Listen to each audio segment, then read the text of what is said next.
Para continuar y cerrar con este seminario, invito a Eric Mazur, quien es decano de la Facultad de Física Aplicada de la Universidad de Harvard.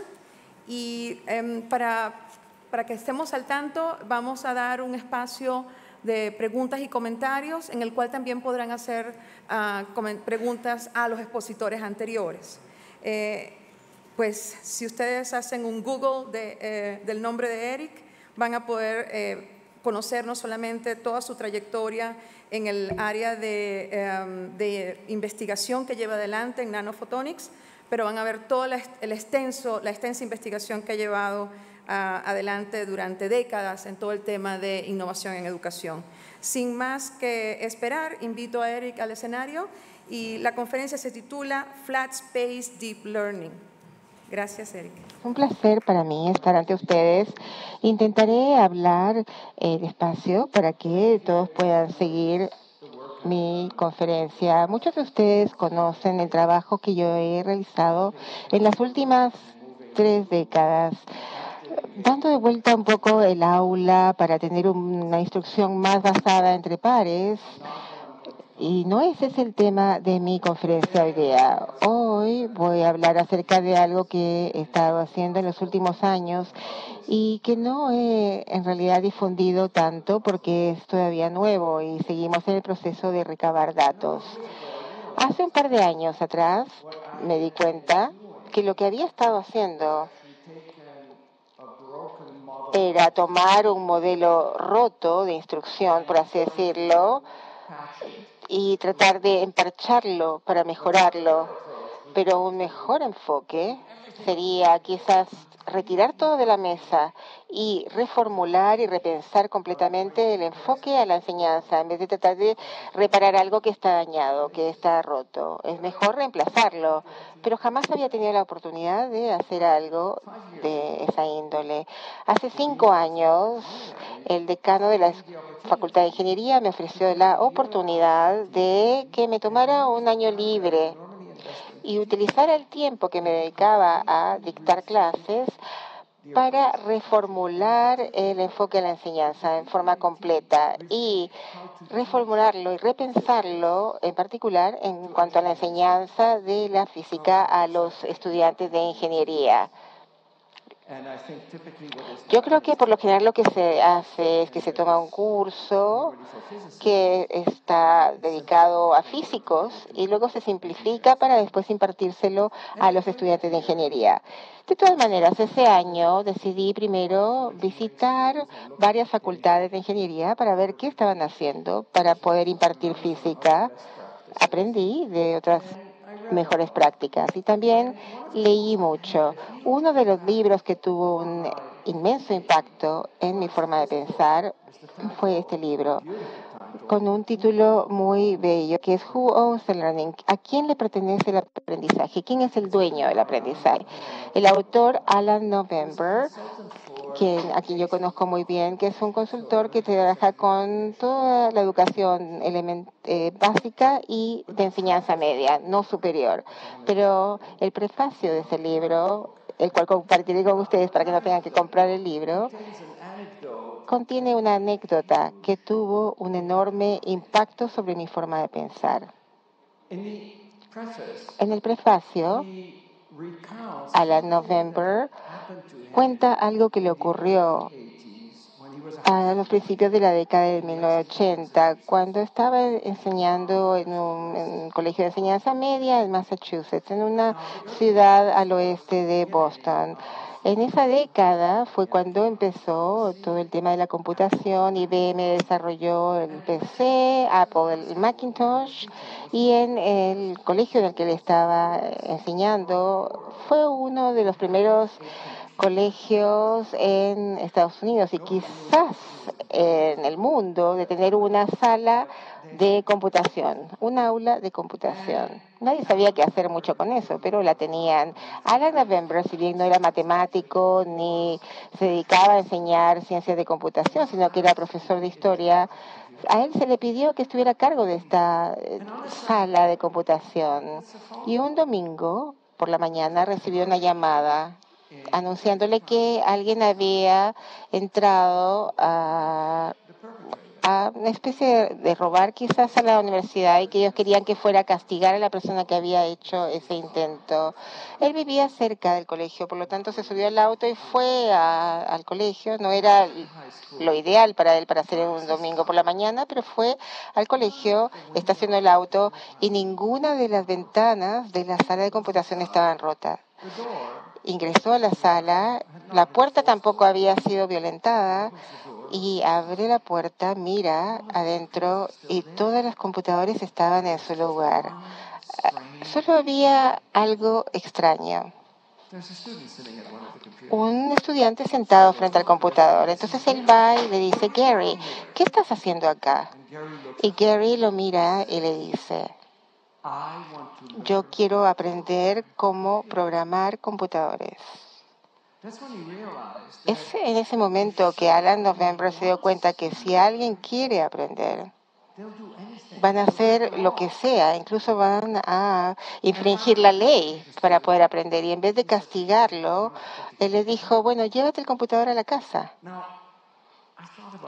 Yo reflexioné sobre ese punto y pensé, cuando uno ve a los niños pequeños, observa niños de 4, 5, 6 años de edad, uno no necesita darles exámenes y conferencias y cátedras, porque ellos preguntan por qué.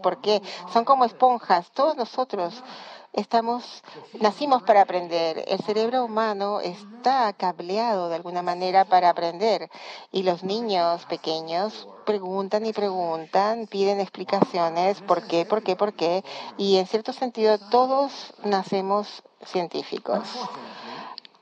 Desafortunadamente, la educación realmente se encarga de quitar esa curiosidad innata, de al final eliminarla. Y al final, cuando los alumnos llegan a un nivel más alto de su enseñanza, ya no preguntan por qué, sino que preguntan cómo puedo aprobar ese examen.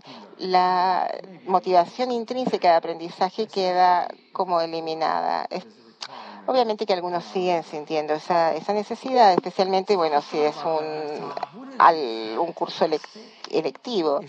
Yo pensé, ¿no sería fantástico si los estudiantes en mi clase estuvieran aprendiendo física, no porque yo les dije que tenían que aprender, sino que porque querían aprender?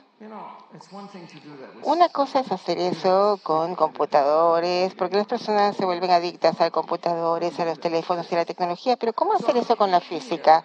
Por lo tanto, quedó claro que tenía que buscar una especie de caballo de Troya y esconder la parte de física dentro de este caballo de Troya y de alguna forma lograr que ese caballo al final fuera una combinación de dos técnicas, dos pedagogías, un enfoque basado en equipos y uno basado en proyectos.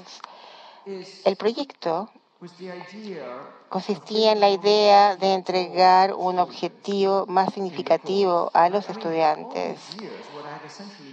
Porque todos los años lo que había estado haciendo esencialmente era entregarles mi libro y decirles, acá tienen, apréndanlo, esto es bueno para ustedes. Quizás yo estoy convencido de que eso es bueno para ellos, pero la mayoría de mis alumnos no están convencidos de que la física es algo bueno para ellos. Así que en vez de hacer eso, les digo, vamos a trabajar sobre un proyecto muy interesante y quizás ese proyecto no esté directamente relacionado a la física o no sea obvio que está relacionado a la física. Después les voy a contar de qué se tratan esos proyectos. Y una vez ellos están muy entusiasmados con el proyecto, les digo, toma este libro, puede que este libro te ayude con el proyecto. Por lo tanto, el contenido, en vez de ser un objetivo en sí, se transforma en un medio para lograr un objetivo que es mucho más significativo en la mente del alumno o estudiante. Y el componente basado en el equipo le asigna una responsabilidad social al aprendizaje. Acá me gustaría hacerles una advertencia si es que están considerando este tipo de aprendizaje basado en equipos.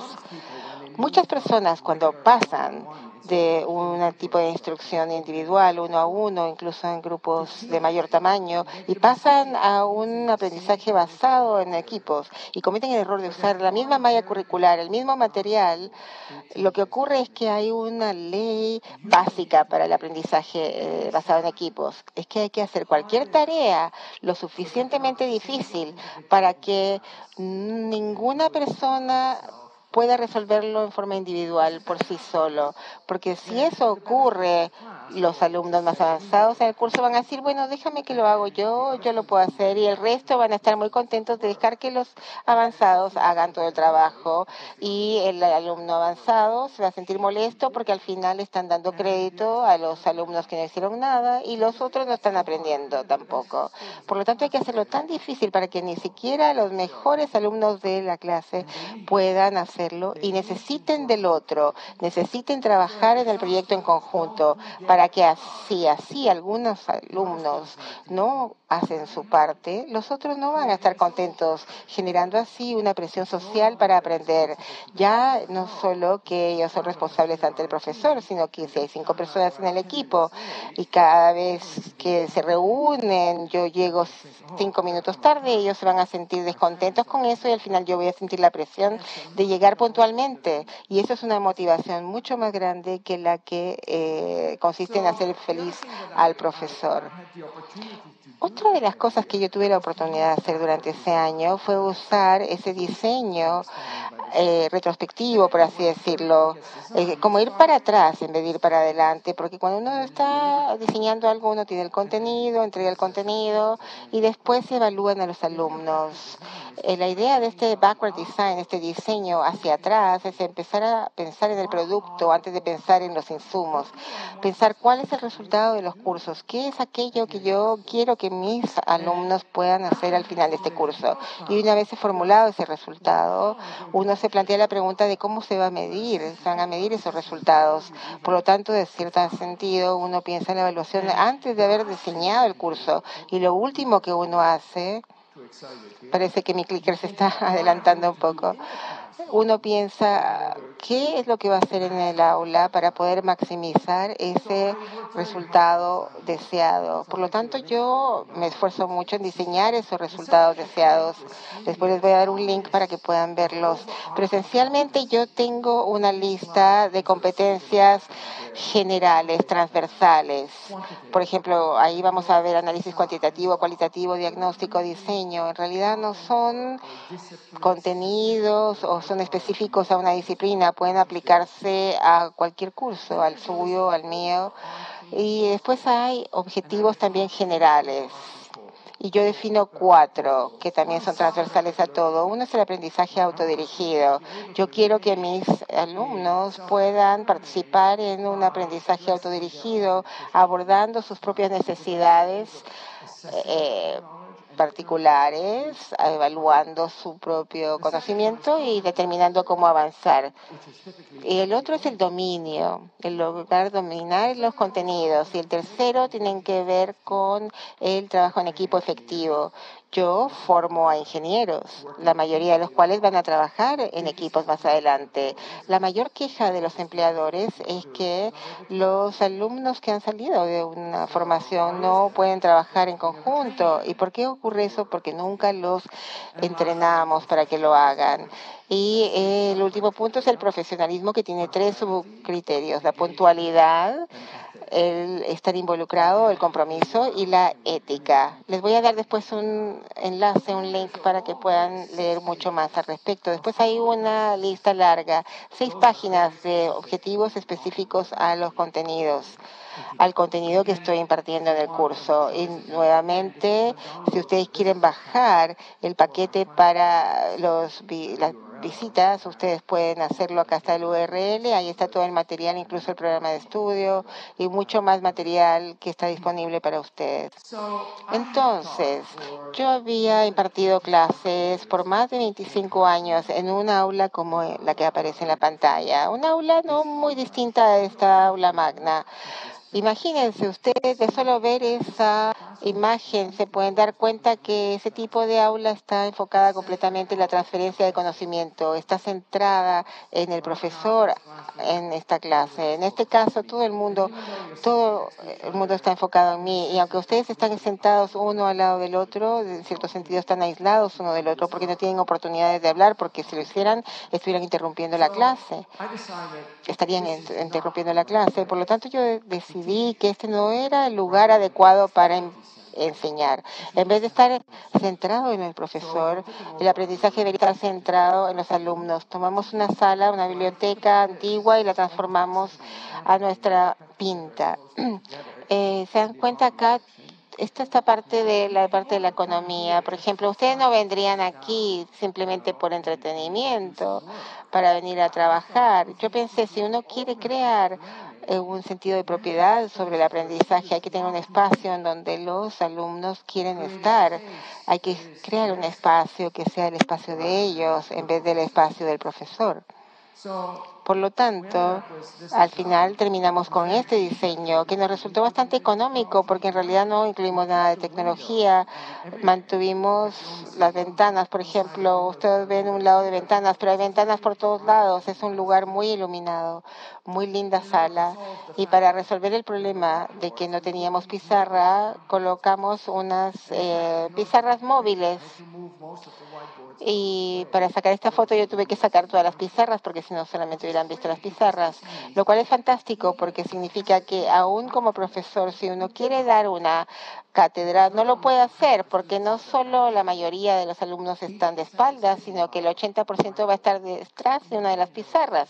Al principio eso me resultaba un poco perturbador, porque a veces me gusta ser un poco el centro de la atención, y en este tipo de contexto es imposible. Está completamente diseñado para la interacción y completamente enfocado en el alumno y no en el profesor.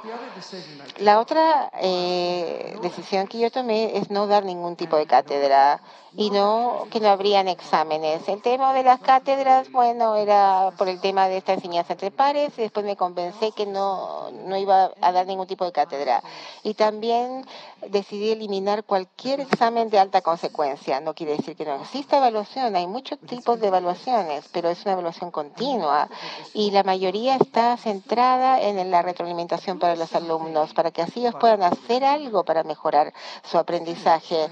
Es una idea extraña, ¿no es cierto?, de hacer que los alumnos aprendan todo el semestre y después tomarles una prueba al final. Es demasiado tarde.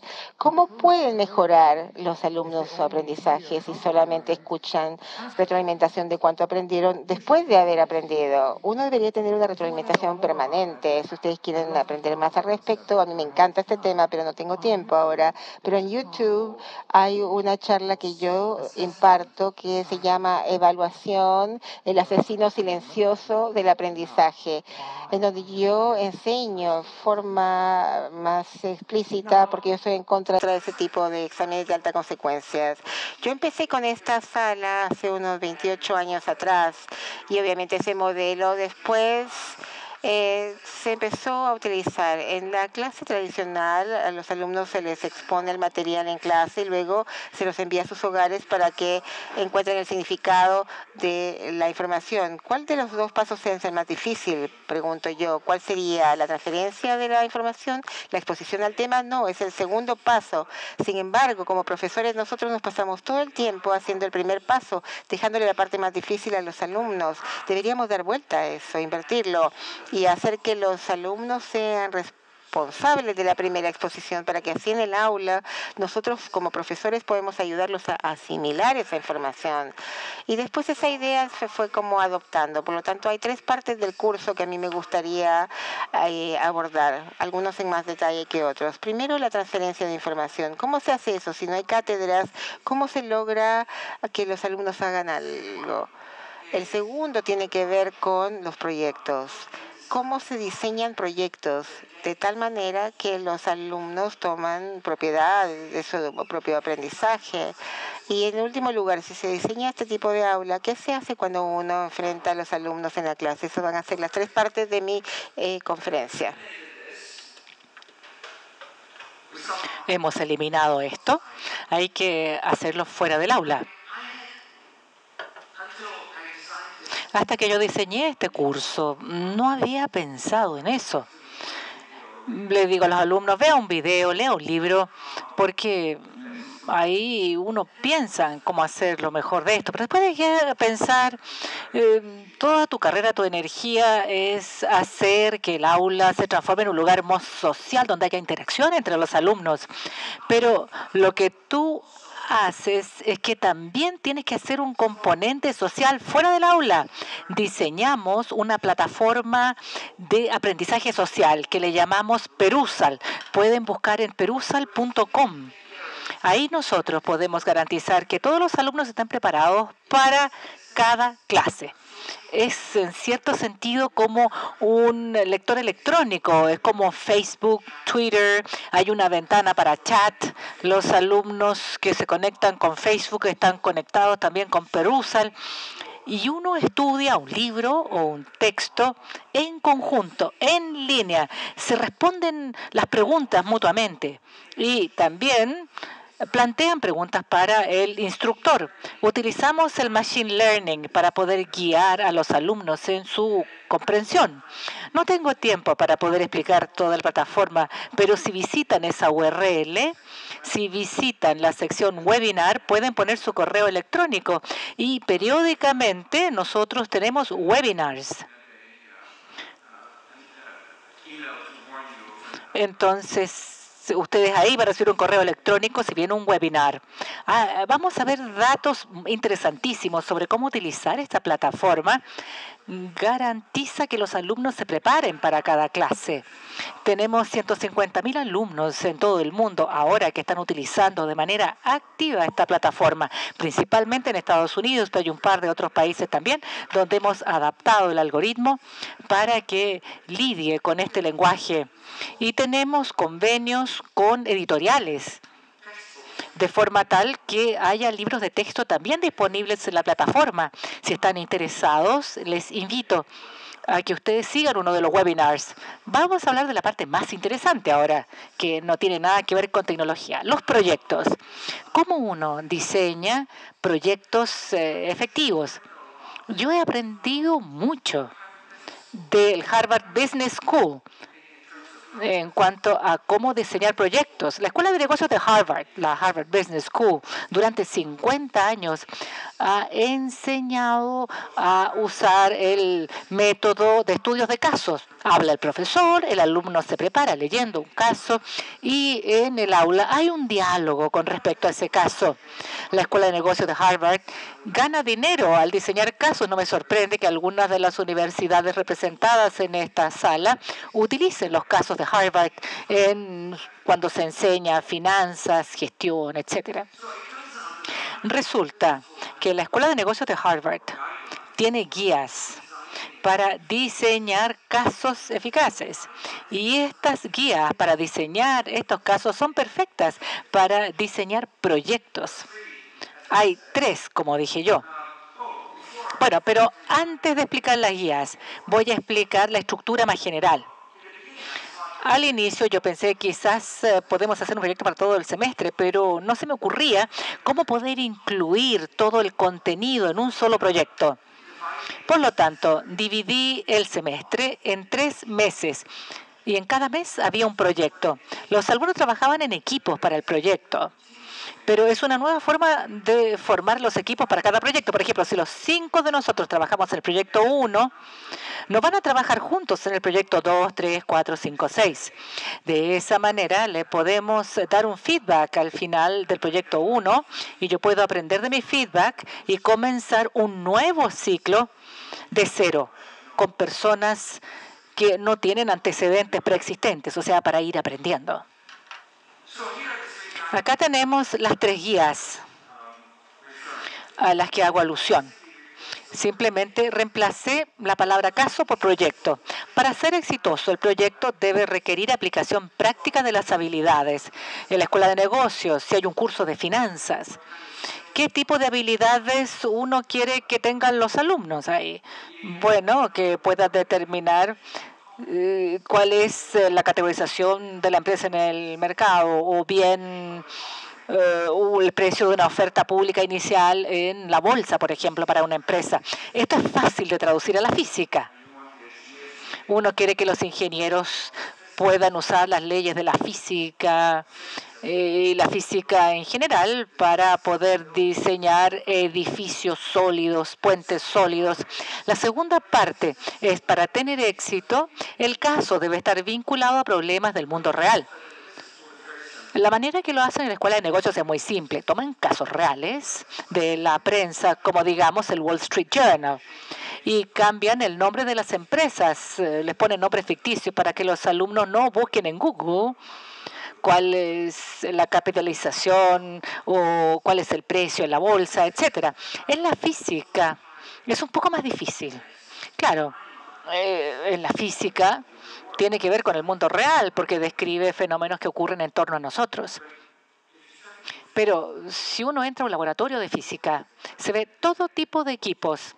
La mayoría no tiene esos equipos en su casa, en la cocina. Invertimos muchísimo en los laboratorios de física utilizando todo tipo de equipos. Pero lo que se hace ahí tiene relación con el mundo real, pero en la mente del alumno no. Entonces decidí olvidarme de los laboratorios. Utilicemos el mundo real, porque hay muchísima física en torno a nosotros. La emisión de luz de esas lámparas, el viento que sopla a través de los árboles, la gente caminando, los autos desplazándose. Los alumnos entonces usan tu propia tecnología también, como esto, para poder hacer los experimentos. Estos teléfonos son sorprendentes. No estoy hablando solo del mío, sino que cualquier teléfono actual es sorprendente. Tiene sensores, tiene cámara, uno puede tomar películas y analizar estas películas o videos. En lugar de ver un proyecto artificial, estamos viendo algo que ocurre en la vida real. Y después, la última guía es... para tener éxito el caso debe tener una narrativa poderosa, debe tener un componente de empatía. Sí, la Escuela de Negocios de Harvard. Yo pensé al respecto y vi algunos casos, y los casos siempre comienzan dirigiéndose al alumno. Usted ha sido nombrado para que ayude a una familia a invertir su herencia. Entonces tiene que pensar dónde invertir, la capitalización de mercado de la empresa, los ingresos potenciales, etcétera. ¿Ven la conexión ahí? Pero ¿cómo hace uno eso en física? Al inicio era muy difícil, pero resulta que la empatía es un motor muy poderoso en la educación. Es algo que no se usa lo suficiente.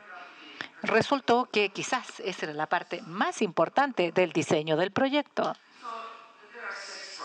Aquí tenemos 6 proyectos. No les puedo explicar de qué se tratan. Los de otoño tienen que ver con la mecánica y magnetismo y electricidad de la primavera. Brevemente voy a referirme al último en el otoño, Sinfosio. Sinfosio tiene que ver con la parte de la malla curricular que tiene que ver con la oscilación, las ondas de sonido, un tema que no es muy atractivo para los alumnos. Entonces, cuando comienza el ciclo, yo pongo en las mesas un resumen del proyecto, de los materiales, ¿no?, que les mencioné. Ahí tenemos una copia de esto.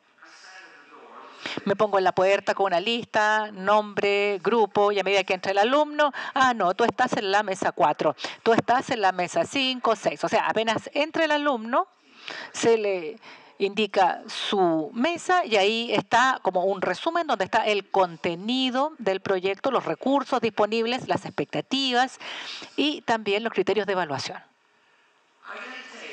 Después de 5 o 10 minutos, yo explico el contenido del curso. Y lo mismo vamos a hacer acá. Para este proyecto que está en la pantalla, el contexto es el sistema. ¿Cuántos de ustedes conocen el sistema? Levanten la mano. ¿Conocen el sistema? 1, 2, 3. Ahora están levantando la mano. El sistema comenzó en el año 65 en Venezuela. Un economista, José Abreu, se dio cuenta que la pobreza en los barrios pobres, en las grandes ciudades, en Venezuela, en América Latina en general, era como formaba parte de un ciclo que se autoperpetuaba. Los niños llegaban a la casa a las 2 de la mañana, llegaban a sus poblaciones pobres, el papá no estaba, la mamá trataba de ganarse el dinero, no había nada que hacer y a los 14 años ya están con las pandillas en las calles y ese ciclo se iba perpetuando. Ahí había un músico amateur y se decidió utilizar la música, una orquesta, para hacer el bien social. Si nunca han escuchado del sistema, les insto a que vean algunos de los documentales que se han hecho. Es muy emocionante y muy inspirador. A mis alumnos les mostré un video de uno de esos documentales.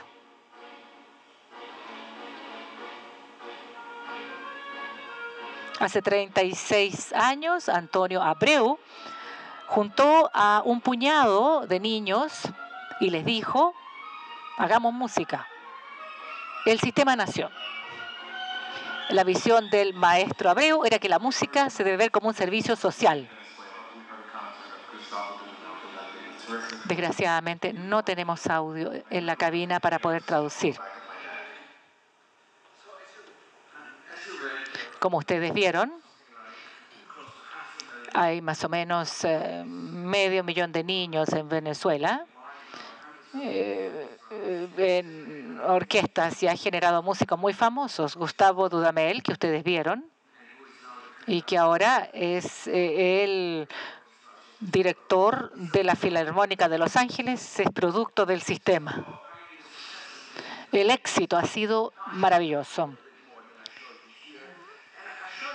Les quiero mostrar lo que ha pasado en el primero básico, segundo básico, tercero básico. No había dinero para comprar los instrumentos para los alumnos. Entonces, los alumnos diseñaron sus propios instrumentos en cartón. Instrumentos que no, qué sé yo, meten bulla. Los alumnos aprendían a cómo sujetar el violín con estos instrumentos de cartón. Y cuando llegaban a los cursos superiores recibían un instrumento real, pero ya sabían cómo sujetarlo, cómo mantener el ritmo, etc. Yo detengo el video ahí y le digo a mis alumnos, su tarea es diseñar un instrumento que suene bien con partes reciclables. Y ahí viene la física. Tienen que determinar cuál va a ser el rango musical, cómo utilizar el conocimiento de física para mejorar la calidad del sonido, cuál es el factor Q. Tienen que averiguar qué es el factor Q, cuál es el espectro armónico. De cierta manera, este proyecto exige la física para poder hacerlo bien, pero en la mente del alumno, el objetivo es hacer un instrumento bonito. Y se vuelven tan entusiastas que a veces yo tengo que bajar las expectativas. Mira, tienes un mes nada más. Así es que hay que ser realista. Bien, ¿cuáles son los hitos en un proyecto? El proyecto dura un mes. Entonces, al principio, tienen que redactar un contrato para el equipo. Cuando llegan el primer día, una de las cosas que nosotros notamos, la primera vez que hacemos eso es que el alumno se sienta en la mesa. Usted está en la mesa 3, en la mesa 4, y otra persona va a la mesa 4. Ni siquiera hablan entre sí, se sientan, abren el computador y van a Facebook. Tienen un mes para diseñar un instrumento y ni siquiera están hablando entre sí, no se están comunicando. Entonces les digo, no, ustedes tienen que hablar sobre ustedes mismos, intercambien información de contacto para que puedan comunicarse. Y también les pido que redacten un contrato, solamente un par de párrafos. ¿Cuál es el nombre de su equipo? Queremos que desarrollen una identidad social como equipo. ¿Cuál es la misión del equipo? ¿Cómo van a trabajar juntos? Y cómo van a resolver las dificultades. Es muy interesante ver la evolución del contrato del equipo. Al principio no tienen ni idea. Si tenemos un problema, hablamos con el profesor Mansur. Solamente para descubrir que yo no resuelvo problemas. Durante el primer proyecto siempre pasa, ¿no? Hay 4 alumnos que vienen a mí, el equipo está compuesto por 5 personas. 4 vienen a mí y me dicen, ¿podemos hablar con usted? Claro, tenemos un problema. ¿Y cuál es el problema? Mire, Sara no viene a clase, no la hemos visto por una semana. Oh, eso es terrible. ¿Y qué hacemos? ¿Han intentado llamarla? Quizás está enferma, le pasó algo malo. No, no lo hemos hecho. Entonces ellos esperan que yo les resuelva el problema, pero ya se dan cuenta que yo no les voy a solucionar las cosas. Con el tiempo, ellos aprenden de la experiencia y el contrato va mejorando a medida que pasa el semestre. Tienen un contrato en el que acuerdan cómo resolver las dificultades si alguien se enferma o alguien no puede cumplir con su parte. Es muy importante porque las personas necesitan saber cómo trabajar juntos. ¿Este mundo no sería mejor si las personas supiesen cómo trabajar juntas? Cualquier empresa, incluso nuestras instituciones, serían mejores si las personas supiesen trabajar juntas. El contrato del equipo se hace al inicio y después de una semana tienen que presentar una propuesta de proyecto. La propuesta tiene dos propuestas. Es una propuesta corta. Uno es para que sean realistas. Hay alumnos que se vuelven locos, se vuelven tan entusiastas que quieren construir un Stradivarius, por ejemplo, y tienen un mes. O sea, eso requiere tiempo. La segunda parte también es asegurarse que no caigan en un error, que no cometan un error pero que se descubra muy tarde. Por ejemplo, si construyen un instrumento de cuerda, no deberían utilizar el sedal para pescar. Ahí les compramos las cuerdas nosotros, porque no son tan caras. Y al final tenemos la feria. En la feria o la exhibición, cada uno muestra su instrumento y le explica a un panel de jueces cómo utilizaron la física para mejorar el instrumento. Esa feria no se hace en el aula, sino que la hacemos en un espacio público. Por ejemplo, allá, donde hay mucha concurrencia, mucha circulación. Los alumnos pasan y dicen, ¿qué es eso? Este es de la clase de física. La clase de física, oh, yo quiero ir a esa clase. O sea, sirve también como publicidad para nosotros. Y da la oportunidad para que los alumnos puedan mostrar lo que hicieron, no solamente al profesor o al panel de jueces, sino para mostrarlo a otras personas, aquellos que no están ni siquiera en la clase. Eso ocurre al final, 4 semanas después. Una semana después de la feria, tienen que entregar un informe. El informe es la oportunidad de aprender a comunicarse por escrito. Tienen que redactar un informe como una publicación científica de ingeniería. Nosotros les entregamos las guías, las pautas de una publicación de ingeniería que ellos tienen que usar. No más de 2.000 palabras, lo que implica que tienen que pensar con mucho cuidado qué van a incluir y qué es lo que van a omitir. Tiene que tener las referencias apropiadas, no puede haber plagio. Y en el trabajo en equipo, las cosas como que se autorrevisan, porque digamos los 5 estamos en un equipo, redactamos partes del informe y yo tomo algo de Wikipedia y lo incluyo ahí. A los alumnos se les dice que si hay cualquier plagio, todo el equipo se le castiga. No importa quién lo haga. O sea, ellos actúan como la policía entre sí, verifican su trabajo y se aseguran que no haya plagio. No solamente entregan el informe, hay 3 días para corregir.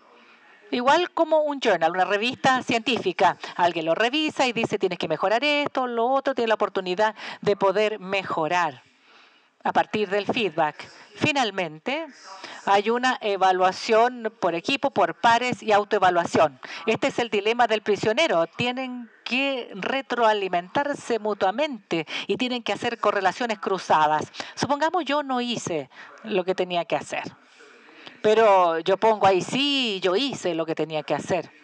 Incluso les puedo decir a ellos, por favor, en el informe, digan que yo hice algo. Pero ellos se van a enojar. Así es que, como ya no estamos trabajando juntos, van a decir, no, él no hizo lo que tenía que hacer. Esto funciona bastante bien. Si tengo tiempo, les voy a mostrar algunos datos. Acá tenemos un video de uno de los equipos acerca de los instrumentos que tenían que diseñar. Como pueden ver, esto logra captar su imaginación.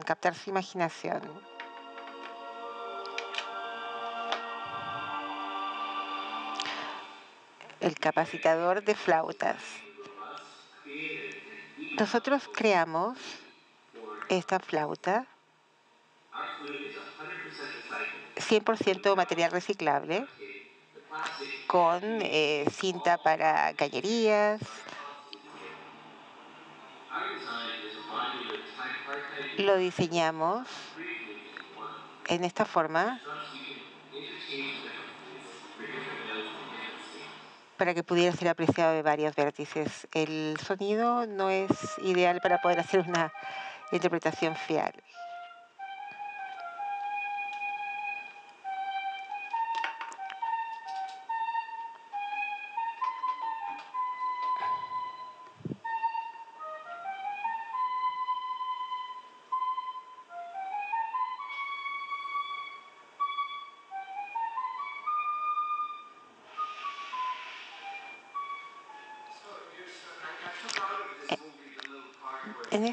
En este video que les mostré, no les mostré la parte en donde ellos iban a explicar cómo habían aplicado física a su instrumento, pero pueden ver cómo se entusiasman ellos con el proyecto y cómo le dedican toda su pasión al diseño de estos instrumentos.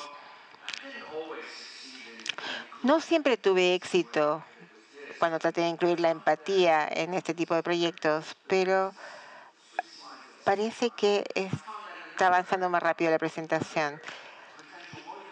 Otro de los factores de motivación es la competencia, pero esto es algo peligroso. Hay que asegurarse que la competencia no sea parte de la evaluación, porque si la competencia se transforma en parte de la evaluación, se vuelve algo cruento. Por lo tanto, si hay en esa carrera, por ejemplo, que planteamos como proyecto, tienen un auto que tiene que competir con el otro, si uno que avanza más rápido va a ser el que gana. Si decimos eso, hace que ellos quieran ganar, aunque el auto realmente se desintegre al final, antes de empezar la carrera. Está todo bien, porque igual podemos evaluar la parte de física. Así que hay que asegurarse de no incluir la competencia en la evaluación. Brevemente hablaremos de las actividades que se hacen en el aula. Yo solía tener 3 horas de cátedra, 2 de laboratorio y 1 hora de una sesión de resolución de problemas. Yo decidí eliminar todo y tener una sola cosa, clase. En vez de reunirme unas horas por acá, otras por allá, nos reuníamos en bloques importantes para poder lograr algo. Nos reuníamos 2 veces por semana por 3 horas. Era un periodo extenso, pero incluíamos distintas actividades y usamos una combinación de 6 buenas prácticas en un andamiaje. Esto resuelve la taxonomía de Bloom a nivel 2, en realidad, el entender, y después las otras en el medio son la taxonomía de Bloom número 3, el aplicar el conocimiento, y el tercero tiene que ver con la evaluación, no solo la nuestra de los alumnos, sino que la autoevaluación y reflexión de parte de los alumnos. Quisiera tener más tiempo para poder abordar estas 6 actividades en mayor profundidad. Esta es una instrucción impulsada por computadores. Después hay un tutorial en donde ellos tienen una hoja de trabajo. También tenemos una actividad de estimación en donde tienen que usar análisis cuantitativo para poder tener un orden de magnitud como estimación. Tenemos otra de diseño. Supongamos que decidimos que ellos tienen que utilizar su celular para hacer un video de movimiento y analizar ese movimiento. Tenemos que enseñarles cómo hacerlo. Por lo tanto, vamos a tener una actividad de 90 minutos en el aula en donde les enseñamos a usar sus celulares para hacer eso, quizás un software para hacer análisis de sonido. Por lo tanto, tenemos actividades más cortas que les enseñan a ellos habilidades que resultan importantes para sus proyectos. Luego tenemos tareas, pero las tareas están muy enfocadas en la reflexión, más en que se descubra la respuesta correcta. Obviamente que la respuesta correcta es importante, pero es aún más importante desarrollar las habilidades correctas. Y después tenemos una evaluación colaborativa que tiene que ver con esa charla que les dije. Si ustedes ven esa charla mía, que les dije en YouTube, pueden ver un video de cómo se da esto en el aula. Los alumnos toman un examen en conjunto, primero en forma individual, después en conjunto, y ellos pueden hablar entre sí durante el examen. Y uno dice, ¿cómo puede ser eso? Si quieren más información, vayan a la charla de YouTube. Durante el semestre, estos son los días. Cada una de estas columnas tiene una duración de 3 horas. Como pueden ver, hay un patrón que se repite. Estos son 3 proyectos en el semestre durante la primavera. Y si analizamos esto en forma más detallada, vemos que esas actividades que tienen un código de color son actividades guiadas. Nosotros asistimos a los alumnos en las actividades, pero lleva 2/3 del tiempo disponible y 1/3 es sin guía. Van a trabajar en el proyecto, nosotros vamos a estar presentes y sabemos que ellos tienen ese tiempo disponible porque es parte del horario de clase, pero durante ese tiempo es sin guía el trabajo. Al principio tenemos la introducción, ellos redactan el contrato del equipo, después se hace la propuesta, después de unas 2 o 3 semanas, dependiendo de cuánto material tienen que conocer antes de pasar a diseñar sus proyectos. Y al final tenemos esa feria que les comenté. Por lo tanto, esto se va repitiendo todos los meses. Ahora, en cuanto a la evaluación de equipos entre pares y la autoevaluación, para cada alumno ellos tienen que responder estas preguntas. Por ejemplo, yo participé, o Paula, o quien sea, participa en forma completa en las actividades grupales. Y bueno, va de una escala de nunca a siempre. Siempre me preparo para las actividades, es otro de los puntos. Tienen que responder esto tanto para ellos mismos como para los miembros del equipo. Y después tienen que dividir los puntajes, el crédito, por así decirlo. Primero está en la persona, su autoevaluación, después el resto de los miembros del equipo. Y con su aporte relativo al proyecto. Si todos hicieron la misma cantidad de trabajo, todo debería ser compartido en forma equitativa. Pero supongamos que una persona hace más trabajo. Si una persona trabajó más, otra trabajó menos. Entonces, si yo pienso que yo hice mucho más que los otros, quiere decir que hubo una persona o 2 personas que hicieron mucho menos o un poco menos. Por lo tanto, así obligamos a los alumnos a sumar todo esto para que les dé 0. Y quiere decir que después podemos hacer una correlación cruzada. Por lo tanto, no hay forma de hacer trampa. Hay que ser honesto, porque si uno no es honesto, las respuestas no van a estar de acuerdo con las de los otros miembros del equipo. Y obviamente que hay 5 en el equipo, por lo tanto van a ser 4 contra 1. Por lo tanto, esto va a ser reconocido y va a afectar la nota. Acá hay un ejemplo, hay un alumno que pensó que en cuanto a participación completa en las actividades del equipo se asignó a sí mismo un 4, pero acá ven, el equipo les puso 4,67. Después hay comentarios, hay observaciones. Por ejemplo, los miembros del equipo dicen, fuiste fantástico para trabajar contigo, fue muy bueno, eres una persona que trabaja bien en equipos, tus ideas son un gran aporte al equipo, siempre traes buenas ideas, fue fácil trabajar contigo, contagias tu entusiasmo.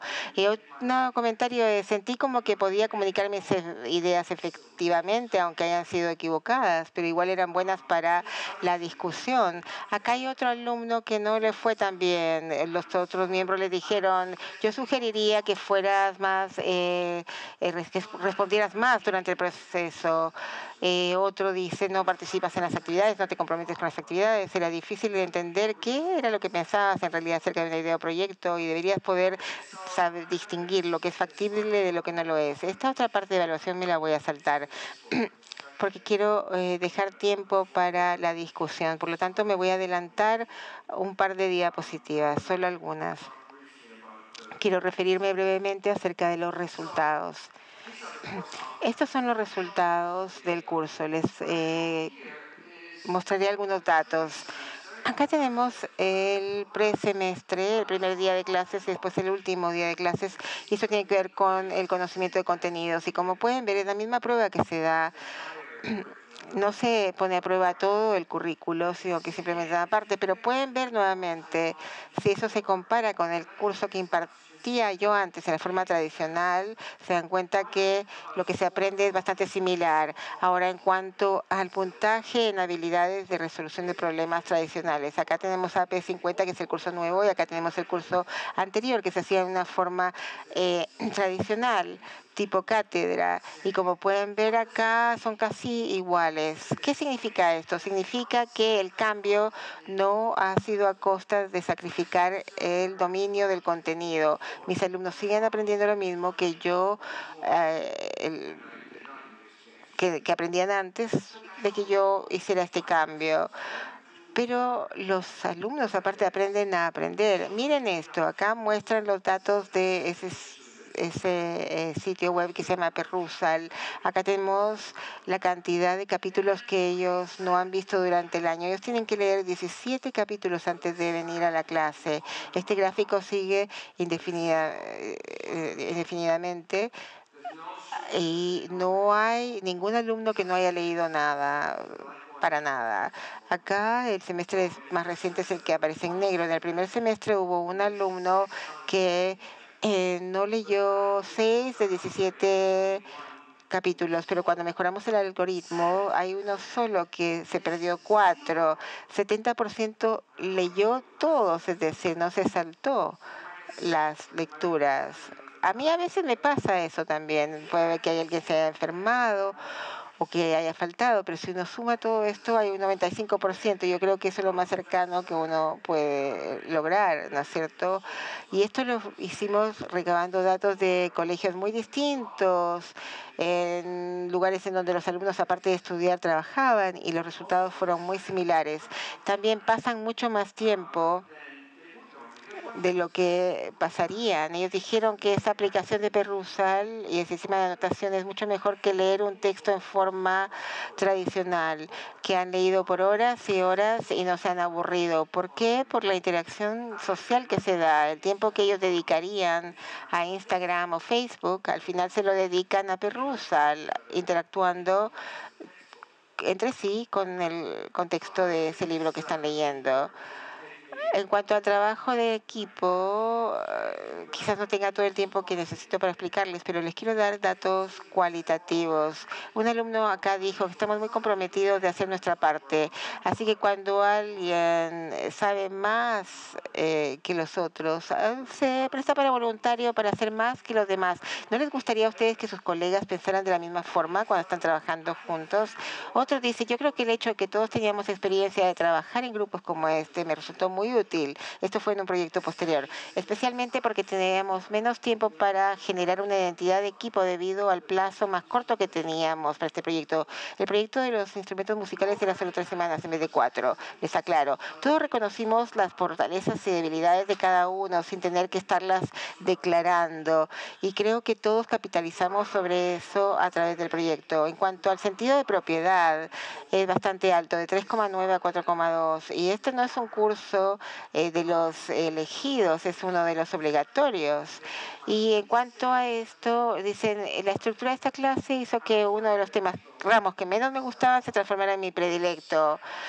Otras personas, yo antes hacía apenas lo mínimo para pasar, pero en realidad acá uno tiene que realmente haber leído todo para saber los contenidos para poder aportar al equipo. Fantástica la clase. Otro alumno dijo, estudiantes de Harvard, este curso va a ser muy distinto a cualquiera que hayan tomado en Harvard y seguramente va a sacudir todos los cimientos en los cuales ustedes han basado su educación. Yo creo que todos deberían tomar este curso y escuchen lo siguiente, prepárense para tomar completa propiedad de su aprendizaje, para ser dueños completos de su aprendizaje.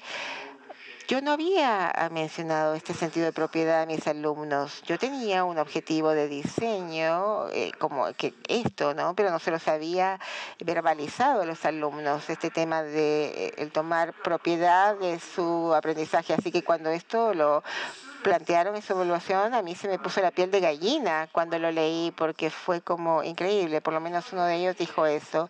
Y otro tema tiene que ver con que ellos se comprometen tanto, se interesan tanto que no se van. Cuando la clase termina, no se van. De hecho, yo les tengo que decir, ¿saben qué? Se cumplió el tiempo, tienen que irse, tenemos que limpiar la sala.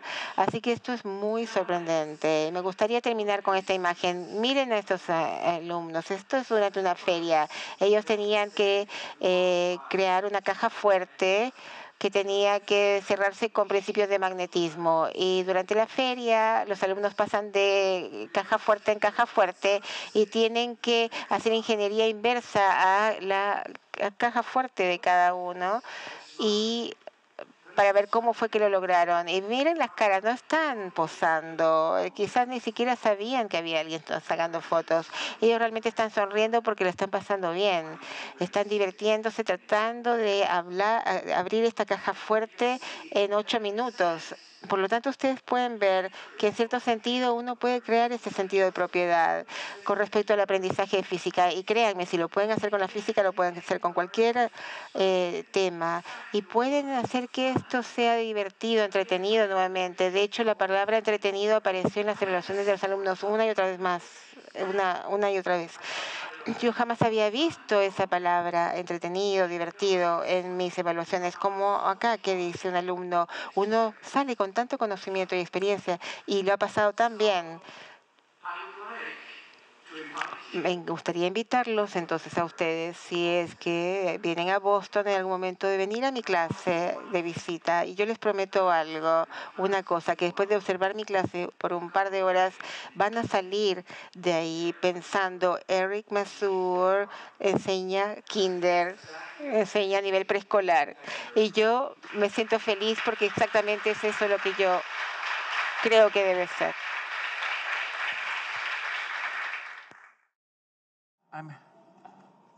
Test. Oh, they cut me off already. So vamos a tomar 2 o 3 preguntas, pero por favor les pido sean breves en su formulación. En español también. Y Erika entiende español, así que... Sí, dígame. ¿Levantó la mano usted? Ya, ajá. Ya, el micrófono, por favor. Uy, pero... My microphone is... Oh, no, it's on.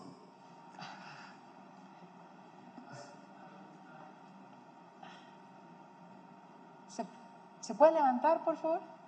Test. ¿Ahí? Ajá. Ok. Ok, bien. Me encantó lo que... Quiero una pregunta... Question. Pero I don't know if it is related, but de lo It que has es to la do escuela de negocio de with Harvard, por the ejemplo, Harvard y la Business trato de School. comparar a Chile. And when comparing it Tenemos with en Chile, algunas universidades muy buenos some alumnos, se les universities we enseña have muy very bien, good students. están muy motivados en They are aprender. quite Estoy motivated to hablando en algunas learn. universidades I'm donde el speaking in alumno some tiene un mejor puntaje. universities where Y quizás en las students have que a higher cuesta más score. enseñar también. Y llegan después a trabajar y se ve que hay un déficit en la ética, en los valores. En Chile hemos descubierto que los empresarios no se han portado muy bien en los últimos años, ya era algo que no sabíamos. Entonces mi pregunta es, el profesor, y en este caso, yo no sé si en física, pero en las escuelas de negocio, ¿el profesor debe o no debe enseñar a que el estudiante sea una especie de buen ciudadano o no es parte del profesor en ese caso? Y bueno, depende de, no sé si del país. Lo mismo los políticos, hay todo un tema aquí de falta la ética, que es complicado y pareciera que no se está trabajando en las universidades. No sé si depende de la universidad. Responsible for that.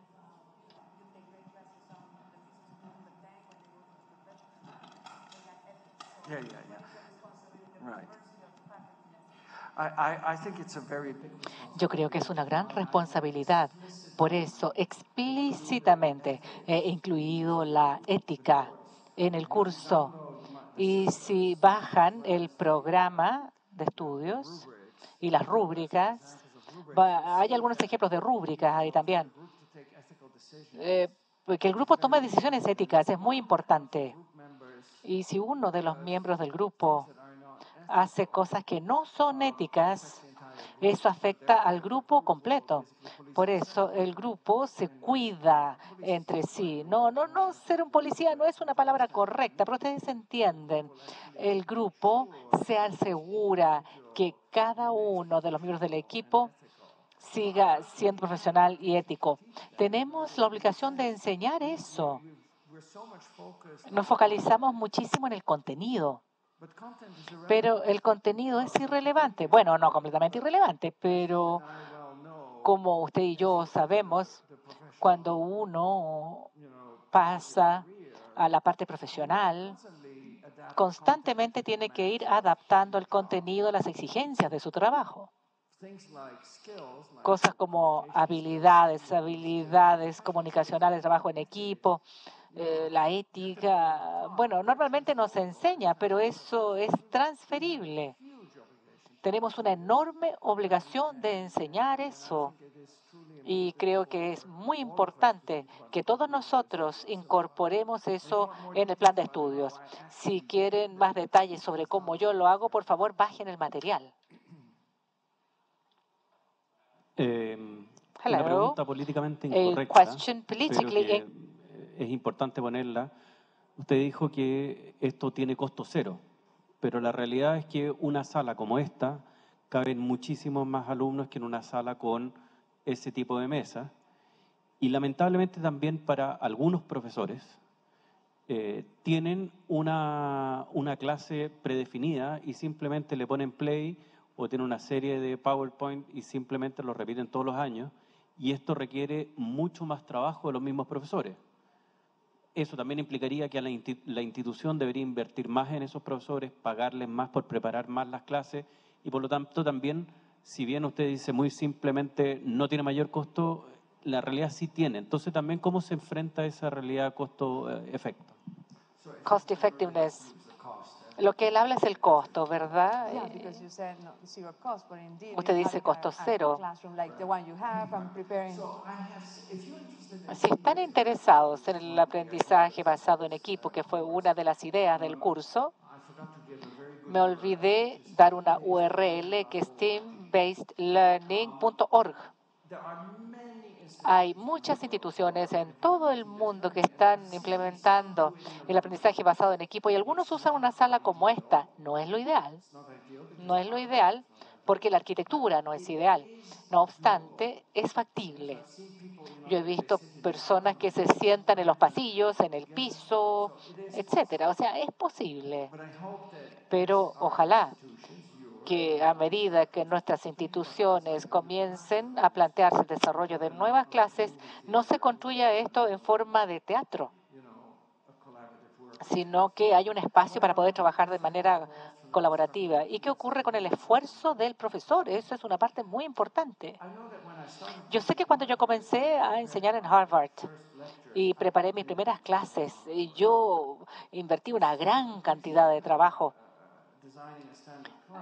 para diseñar una clase estándar con o sin PowerPoint. Bueno, requiere muchísimo esfuerzo. Yo no creo que rediseñar esta clase en cuanto a material curricular fuese más trabajo que una clase estándar.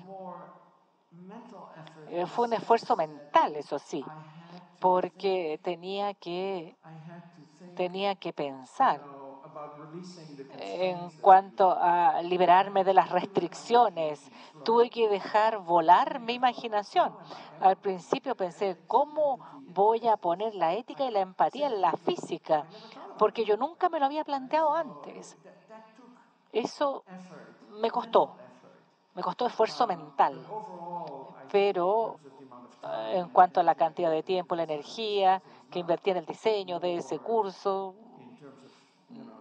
en cuanto a tiempo, no fue más que para una clase convencional. Claro, hay que reinvertir el tiempo, eso sí, si es que tiene que hacerlo de nuevo. En Harvard estoy tratando de ayudar a mis colegas para darles la oportunidad de replantearse, repensar el diseño. También este curso, por ejemplo, no lo dije, pero ahora se enseña en equipo. porque hay muchos alumnos que lo están tomando, 90 alumnos, entonces hay 2 profesores que trabajan juntos, lo que es fantástico, ya que se ayudan mutuamente con ideas y los 2 profesores pueden tomar algunas de estas ideas y aplicarlas en otros cursos que ellos enseñen. Es una muy buena manera de difundir la información. No sé si usé la palabra costo cero. Si lo hice, me disculpo, porque no creo que sea costo cero. Cuando habló de los proyectos, costo cero para los proyectos en cuanto a dinero, claro, porque tienen que encontrar material reciclable, claro, para hacerlo. No necesito darles dinero para que compren cosas. Lo único que compran son las cuerdas, por ejemplo, si las necesitan. Pero, claro, hay costo en términos de replantearse las cosas.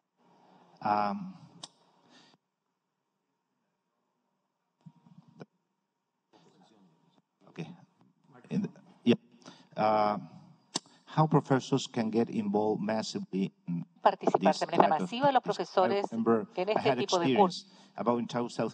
En el 2009, usted vino a Chile. Yo estaba a cargo de los asuntos académicos de una universidad.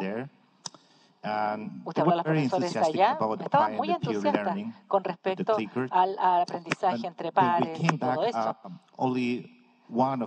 Pero solamente uno de 10 comenzó a aplicarlo. Los otros 9 no se sentían muy cómodos al aplicar esto.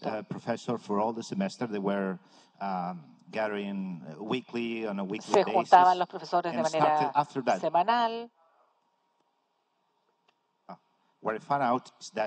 Lo que ocurrió es que es muy difícil que los profesores cambien la manera en que hacen las cosas. Si uno quiere aplicar esto y cambiar la manera en que se enseña, ese es un punto muy importante. Estoy de acuerdo, estoy contento que al menos un profesor estuvo dispuesto a cambiar de los 10 y después de implementarlo en su contexto local, sería bueno que hubiese diseminado las ideas a otros. Siempre tenemos lo que adoptan las cosas más precozmente y otros después. Cuando yo comencé con esto, la instrucción entre pares, nunca pensé que iba a venir a Chile a hablar sobre la instrucción entre pares. Nunca pensé que iba a escribir un libro y que el libro se tradujese en 10 idiomas. Estaba tratando de resolver un problema que yo tenía en mi clase. Como que no me importaba el resto del mundo. Fue una sorpresa para mí que otras personas dijeran, a ver, ¿qué estás haciendo? Vamos a tratar de hacerlo también. Y ahora es sorprendente. La quinta clase, clickers, etcétera. O sea, es notable lo que ha ocurrido en estos años, pero nos demoramos 26 años. Esto es más nuevo. Y tengo que estar de acuerdo que es un paso que va más allá de la instrucción entre pares. Eso se puede hacer en una sala como esta. Usted puede utilizar el material que ha empleado siempre. Ni siquiera necesita tecnología. Lo puede hacer con los dedos sobre el pecho y votar así. O sea, es fácil. Es fácil, relativamente fácil de implementar. Esto requiere más esfuerzo.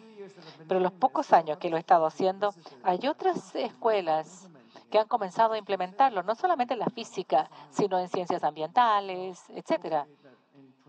Ojalá que dentro de 26 años más, no sé qué voy a estar haciendo en ese entonces, pero espero que dentro de 26 años haya otras personas que se hayan alejado de este tipo de entorno del alumno pasivo y que haya un aprendizaje más bien basado en los equipos, en los proyectos.